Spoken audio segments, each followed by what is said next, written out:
Overwhelmed by all the sleep advice? Need tips to help your family sleep better?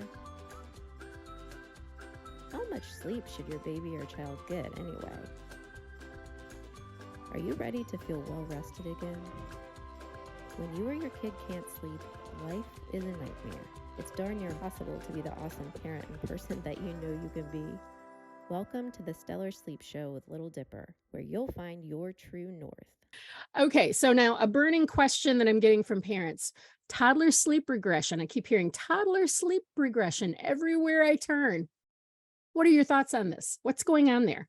Yeah. So again, often timing is an issue. They very likely could need more time awake. So that's always where I kind of start is, Okay. okay, do they just need more time awake? And if yes, sometimes that's enough to solve the problem. But there's also there's so many big changes that happen around toddlerhood. Birth of a new sibling, um, Mhm. going to daycare or switching daycare classrooms, potty training. I mean, this is a time of big changes. Switching to a toddler bed from a crib. Yeah, that's a big one. Yes, all of those things can undermine their sense of security and can up that sort of like limit testing behavior and the separation anxiety.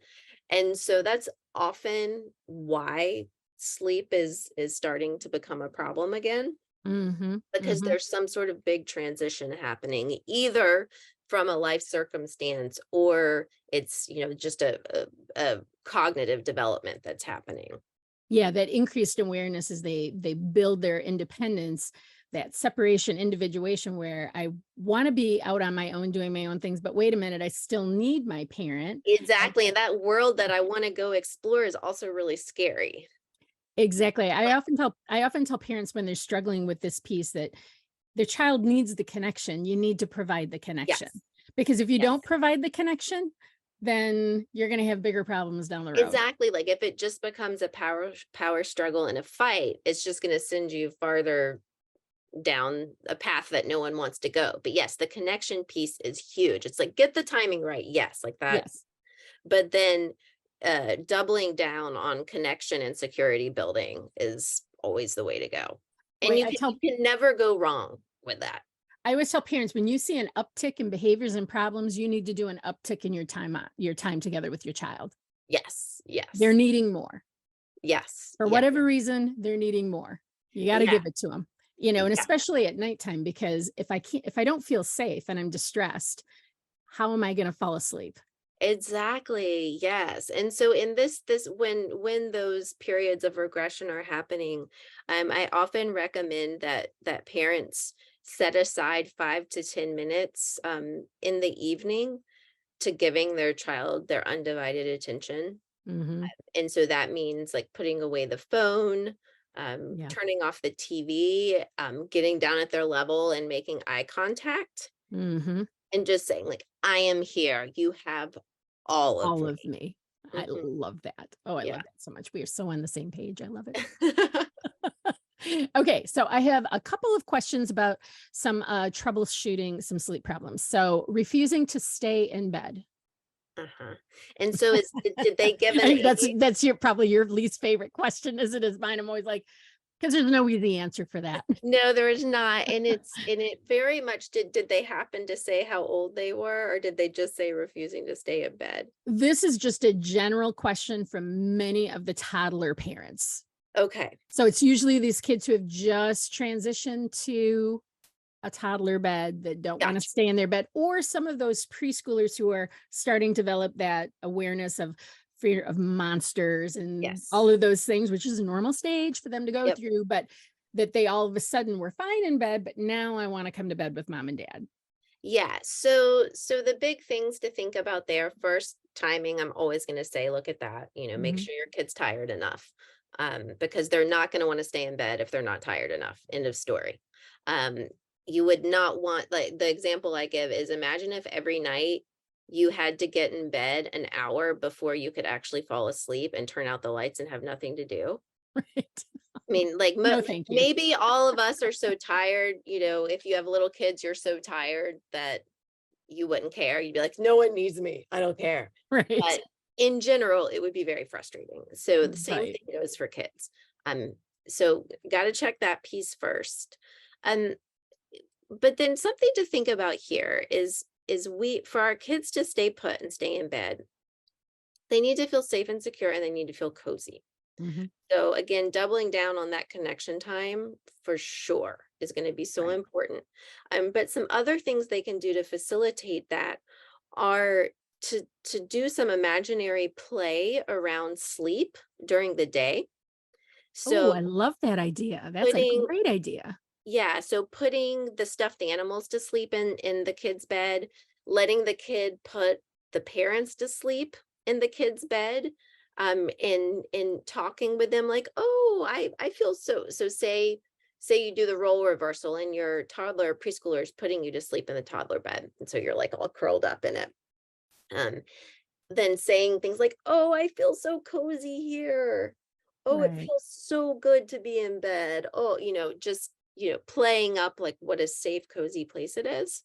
Um, and then giving them the chance to be like the more powerful and the comforter, Right. letting them take care of you. That sort of role reversal can be really helpful. And it just starts to get them more comfortable with the Right. idea of sleeping independently in that space. Can Um, can I can I add to that, Liz? One thing yeah, that I oftentimes suggest to parents with their children as they're getting older during the process, if they're struggling with sleep, is really sending a message as well that what sleep does for our brains, how it makes us smarter, yep, how it makes everything that we do better and brighter, yep, and letting them know after they wake up from a nap, oh, your brain is so on fire and ready to go now. You are yes. ready to learn, so that they're associating the fact that sleep is a part of brain health. Exactly, exactly. And also I think um just to add on to that, thinking about what their particular like currency is, if they're super into like, maybe they just started playing soccer or something. Right. Like, oh wow, you had such a good nap. Let's go out and kick that soccer ball. You're going to be so strong, something like Right. that. Right. Yeah. I love that. If we can, anytime we can start peppering our interactions with our young kids and helping them understand positive habits from a Yeah. young age and how it impacts our brain and our body and why we're doing it, I think it just Mhm. makes it easier for them to want to or be open to those habits. So Yeah, I love that. that's great. And then another thing for parents to think about in that scenario is that if what often what happens in that scenario is one of two things. Either the parents get involved in a power struggle of like, no, you have to stay in your bed. I'm too scared. There's no monsters. You have to get in bed. I'm tired. You're tired. We got, that stuff. Yeah. Yeah. We're exhausted. All right. Yeah. Exactly. Um, Either that happens or they just say, okay, come into my bed. That was You my know, next question. Co-sleeping. yeah. So um if you don't mind co-sleeping and that's the quickest, easiest solution, all right, what's the problem? But if you do mind co-sleeping and want them to be in their own bed, and because of your exhaustion and sort of desire to take the path of least resistance, which is so understandable, they are coming to your bed. What's happening is that the child is getting rescued by being with you in your bed, which is making their bed just that much less desirable. Right. So in both of those scenarios, either the power struggle scenario or the co-sleeping scenario, um, you're getting farther from your goal of having them sleep independently.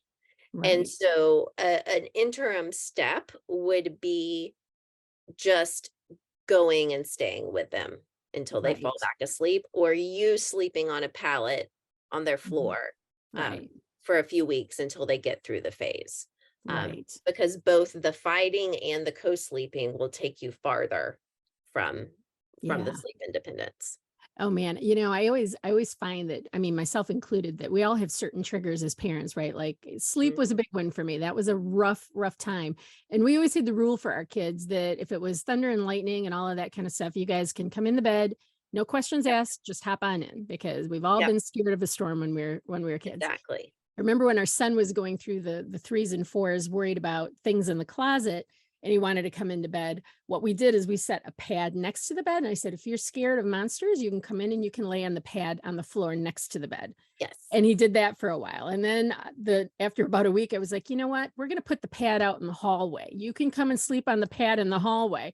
And then after a while, we put the pad a little bit closer to his door. And then he was like, I'll just sleep in my bed. Exactly, exactly. And so you eliminated the power struggle Yep. and you prevented him from coming into your bed for, many nights in a row, which would certainly lead to him wanting to sleep in your bed every night. So, Exactly. Exactly. Okay. So this next one's a quick, easy one. Bottles at bedtime, yay or nay? I mean, like in the crib or in the bed, letting them have them. oh, okay. So, um, definitely the pediatric dentists out there will say it's a big no-no because it's not good for their teeth or their Right. oral hygiene. Um, and then in terms of sleep, if they're falling asleep sucking on a bottle, then they're going to be much more likely to need to suck on a bottle to fall back to sleep if they wake up in the middle of the night, which we all do have brief awakenings every hour or two throughout the night. So it you can kind of, while it might make falling asleep go more easily for you, it's more likely to cause wake ups and it's more likely to lead to, tooth decay and other oral issues. Right. I always tell parents we need to think big picture. Like, what do you want your child doing if they're two? What do you want them doing a year from now? Whether Yes. that's meal times or whether that's bedtime. Do you still want a sippy cup in bed with your child when they're three? And they're all like, no. Okay. Well, then we need to Yep. start working on it now. So big Yep. picture. Okay. Yeah. Yeah. And for all the parents out there who are in this bottle to sleep in the crib situation, I promise you your kid can fall asleep without it. They all can. It's Yeah. just it's often just, hearing that it's possible. I found in my many years of doing this that around the age of like 15 months to 18 months, a lot of those things become a psychological need. Oh, Yeah, yes. I always tell parents that up until the age of one, the most kids have developed the suck swallow reflex by the age of one and don't require a bottle or anything like that after that age. But the closer we get to 18 months, things start to become this. I cannot fall asleep without my pacifier. I cannot fall asleep without my Yes. bottle. I cannot fall asleep without my cup. Yes. So I always say sooner is better. Yes. Yes. Agreed, for You can sure. avoid a lot of troubles that way. Yes. Okay, so this next question is a big one. I've got a mom right now that I've been interacting with, who her daughter is having all sorts of issues. We're talking speech and language issues. We're talking major dysregulation, tantrums, all of that. She is up with her multiple times a night, and she thinks that maybe she's having night terrors. Okay. Can you speak a little bit on night terrors, what they Yep. are? Yep. So night terrors, they tend to happen in the first part of the night.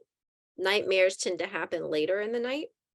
Okay. Um, and what they are is usually some sort of struggle making it from one sleep cycle to the next. And with a night terror, the child is not afraid. They're not awake. Mhm. It's just this sort of kink in the system that's happened. Okay. So if you suspect a night terror, then going to them and picking them up, hugging them, taking them outside for some fresh air, um, can sometimes shift them out of it. But Okay. if you pick them up and they continue crying for another few minutes, it doesn't mean that they're freaking out in your arms and they're scared. It's just the night terror running its course. Okay. Um, they tend to be related to some sort of discomfort. Often, if a child has a fever or is too hot, it's more likely to happen, or if they're really Interesting. overtired, Hmm. that can cause night terrors. And then Well, that there's a genetic component. So some people are just more more prone to them. predisposed to having them. So that overtired piece, I mean, for this little girl who is just about 3, I think, she is overly tired. And then it's just like, how do you break that cycle? Like she's not getting enough sleep, clearly, because it's impacting everything. Yeah, yeah. Because So there's no real treatment for it, right? for night terrors, Right. yeah, I mean it's improving sleep hygiene is usually the Okay. best treatment. But again, there is that for some kids there is that genetic component. And Hmm. most adults who often if there's a child who has them and the adult had them as a kid, then they'll be like, oh well, I remember I used to get those, and then Okay. it's just something that comes and goes, and of course if you're going through a stressful period, it's more likely. But in the case of this child, if it's um likely an overtiredness thing, then taking a look at bedtimes and making sure they're not staying up too late, making sure that their sleep environment is appropriate and not too hot, uh, Hmm. making sure that it's dark and quiet, things like that are tend to be the best way through it. Okay. I love the idea of taking them out and getting some fresh air. That's Mhm. I'd never have thought of that. Yeah, That's interesting. sometimes that's just like a little shift Hmm. that can make it stop. Wow, that is really fascinating. I have Okay. no idea what the science is or if there is science behind that, but it's anecdotally has I've heard many stories of it working. So, Interesting. Wow. Okay. Okay. So I have a couple of questions that I've gotten from some parents in one of the groups that I participate in. And the first question is from Elena Marie. And she says, my 3.5-year-old has never been into sleep, doesn't seem to require it, have done all the things. She's max 9 hours at night and max 2-hour naps, 11 total. Can this be healthy and okay? mhm, absolutely. Yep. I mean, the standard that you'll read is that a child should be getting at least 10 hours of sleep at night, to make sure that they go through enough sleep cycles, getting the appropriate amount of light, deep, and REM sleep. Mhm. Um, so the one place she might consider shifting is shortening the nap to allow her child to get 10 hours at night. But if she's averaging 11 hours and fine, then that's what she needs. Right. So that thinking of that curve that we were talking Yep. about. So she's maybe down here on the I don't need as much part of that curve. Yes, And it's probably where exactly. I'm going to stay for the rest of my life. Exactly. And that is perfectly fine. That's just who she is. Exactly. As long as it's not impacting other areas of Exactly. I development mean, and if you learning, said right? that she was falling apart all the time and, you know, really struggling, getting sick, and all sorts of things, then we'd say, okay, well, let's look and see if maybe she needs more sleep and how can we make that happen. So now that you said that about, getting sick, it makes me think of many of the kids that I've worked with over the years who the parents are like, they're always sick. They always have a cold. They always have something going on. And now that I'm thinking about it, I never put the connection together, but many of them were having major sleep issues as well. Yeah. Yep. Yep. There is. I mean, there That's are really immune interesting. systems. Our immune systems don't function as well That's a when we great don't get tip enough for sleep. parents to think about if they've got a little Oh, one, like, why are they getting it sick all the time to it be, is. what's going on Yeah. with their sleep? And it is again, it's going to vary from one child to the next. But for example, one of my kids, my older child, my 11-year-old, if he has a couple nights in a row where he doesn't get enough sleep, sure enough, he's going to get sick. It all Interesting. it's we and we have this sort of rift frequently where often on the weekends it's like he had a sleepover on Friday night and then Saturday night he wants to stay up for the game, the Yeah, NBA playoffs or something. right. Walter, if you stay up late again tonight, we know how you're gonna feel. So, Wow, so that's yeah, it interesting. really That's it makes whereas my younger child who needs has always needed less sleep than my older child and does not seem to have that link of getting sick so often when he doesn't get enough. Wow, So that's interesting. Well, I hope parents walk away with that one to really look at that piece when they're looking at their child if they're getting sick a lot. exactly, because it is. I mean, it is scientifically proven your immune system is not functioning as well when you don't get enough sleep. Oh, fascinating. Okay, the next question is from Katie, and she says, my 2.5-year-old used to sleep until she hit 18 to 19 months. Now it takes ages for her to settle, and she's up and down all night. She's suspected autistic. She hardly eats. I've tried all the suggestions I've had from health visitors, and nothing has worked. So my question is, what could work for a nonverbal toddler to get more sleep? Yeah. So a lot of the things that we've talked about, getting the timing right. And for kiddos who are on the spectrum, the routines are even more important. Right. So making sure that the routine is on point and consistent every night, and giving the child plenty of time to transition from being awake to being asleep, because all of us need transition time. Falling asleep is a process. You don't just go like, oh, I'm awake, now I'm asleep. Like your body has to adapt and transition. And kids on the spectrum often need more time for that transition to happen. So it may be that you need a longer, calmer, and very consistent bedtime routine. Okay. And then looking at, how they're falling asleep is always a piece of the puzzle. Are they falling asleep independently or not? And if they're needing help to fall asleep, then they're going to need help to fall back asleep in the night. And Oh, so okay. teaching them independence at the start of the night may be the missing piece. Okay. And how would you teach that independence at the start of the night? So there's a lot of different strategies. And I kind of break them into two schools. Mhm. There's the more responsive methods of teaching sleep independence, and there's the more restrictive methods of teaching sleep independence. And the more restricted methods are things that you've heard of, like cry it out or the Ferber method. Right. Things where parents are restricted in how much they can help their child learn. Mhm. The more responsive methods are things like pick up, put down, you may have heard of, Mhm. or Mhm. the chair method. There are just Tons of them. so many, so many. That's why I just kind of break them into like the ones where you give them lots of help and the ones where you don't give them much help. Okay. And the ones where you give them lots of help, um, i I just encourage parents to think about what the end goal is.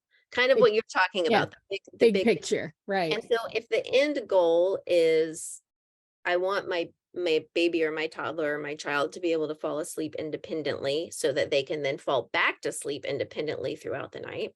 Mhm. If that's my goal, what's going to get me closer to that goal? And if you've been rocking them to sleep, what would get them closer would be, oh, well, maybe I rock them till they're drowsy and then I put them in their bed or their crib and pat them to sleep. That would Okay. be a step closer. And then Right. you could do that for a little while and then say, okay, well, I'm still not to independence yet. What would be the next step to that? Well, maybe it's patting them a little less. And Right. then maybe it's patting them and then going and moving away from the crib and sitting down on the floor. And you can just kind of see how, if your goal is, I want them to fall asleep independently so they can do that all night long, then how am I going to eventually get out of the room? So they're falling asleep in the same way they're waking up in the middle of the night. Right. Now, I know one thing I always tell parents, and you can correct me if I'm wrong, but I'm like, when you're doing this process, kind of like a gradual extinction, like you're talking about there, whether you're reducing, reducing, reducing. I'm always like, stop talking. Yes. Don't talk Yes. during this process at all. Zero talking. Yes. Let your Yes. touch and your energy be there, Yep. as Yep. needed. Yep. Okay. Yep. Yep. And this is where during that process, um, is where with the families that we work with, and when I say we, I mean myself and then the couple of coaches who work with me as well, Mhm. um, where we bring mindfulness in and strategies. So, I right now I'm feeling like I want to tell my kid to sit down and be quiet. you know, Right. Right. how can I use mindfulness to bring myself to center and to calm so that my child can feel that? Right. Exactly. Exactly.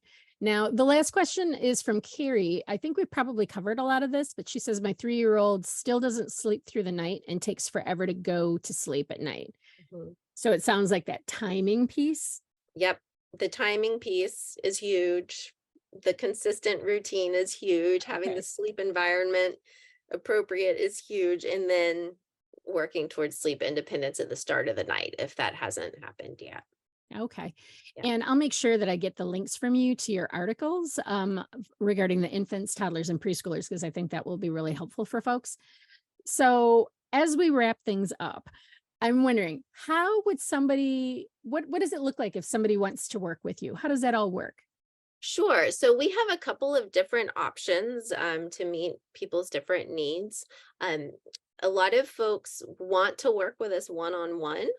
And if that's the case, then we have coaching packages and single sessions. Um, if you're more of a do-it-yourselfer, we also have a mindfulness-based sleep course. Oh, Um, great. yes, and so that's available to folks as well. And then finally, we also have a membership called the Stellar Sleep Club.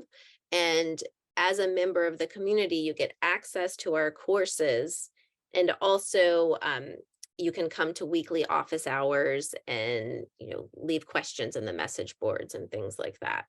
So Perfect. yeah, so if you're a do-it-yourselfer, we've got the course. If you're, I want you to hold my hand, we've got the one-on-one coaching. If you like the group setting, then we've got the membership. So whatever best meets your needs and budget. Awesome. Awesome. Well, gosh, thank you so much, Liz. I really had a great time talking to you. I learned so much. And I also feel good because some of the things that I've been saying for 20, 25 years seem to be on point. I know it's nice to have that validation. No, I feel the same way. I'm like, oh, Jill agrees with me. This must be good stuff. It is. It's good stuff. Thank you so much, Liz. I Yeah, appreciate you thank being you. here and sharing your guru-ness with Oh, everybody in my group. yeah, thanks for having me. Check out littledipperwellness.com to connect with one of our highly skilled and empathetic sleep coaches.